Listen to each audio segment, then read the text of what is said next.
મારી પાસે મારી કોઈ અપેક્ષા નહીં, પણ કોઈ વખતે આવી રીતે બધા છોકરા ભેગા થઈને આવીને અમારી જોડે થોડું રહેશો તો અમારા જીવને સારું રહેશે.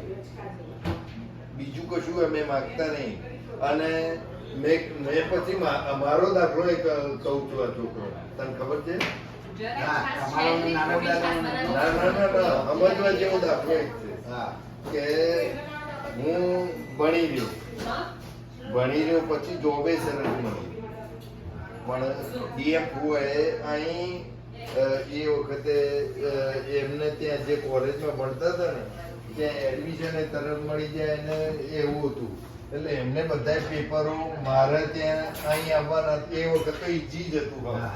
એટલે એમ કે અહીં આવી જાઓ. પછી આવી જાઓ તો કયું રાઈટ બધું પેપરો મોકલે.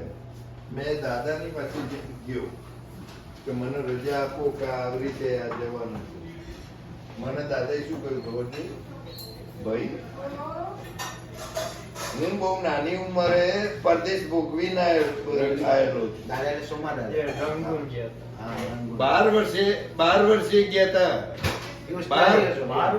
ઓનલી અને 20 વર્ષ ત્યાં રંગૂનમાં રહેલા. અને એ આખા ઘર આટલા બધા ખર્ચાને કાઢેલું ને, પણ એ દાદાએ કહેલું કે ભાઈ પરદેશમાં પૈસા છે પણ દુઃખો પણ હોય છે. તો જ્યારે સોમાલા રંગૂન ગયા હતા ત્યારે આ ખેતર કોણ કરતું હતું? ખેતી? હા, એ તો બહુ જબરો સવાલ છે તારો. એ સવાલ તો બહુ મોટો સવાલ છે કે કેટલા વીઘા? 50 વીઘા જમીન એમની હતી. કેટલા? 50 વીઘા. આપણા નાનબાના ભાગની 50 વીઘા જગ્યા જમીન હતી. તમે 50 વીઘા જોઈ છે? 20 વીઘા ક્યાં જ ગઈ? બછડી હતી. પછી એ 20 વીઘા નો સવાલ. એટલે જ કહું છું કે આપણો માણેકમાં 50 વીઘા એ વખતે વાવતો હતો.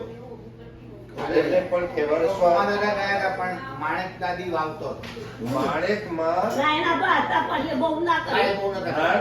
નાણબા તો એક વખત હું તમને એક સાદો દાખલો આપું કે આપણું પોણતાળ ખરું ને ભાઈ ત્યાં વાગ્યું હતું એ વખત.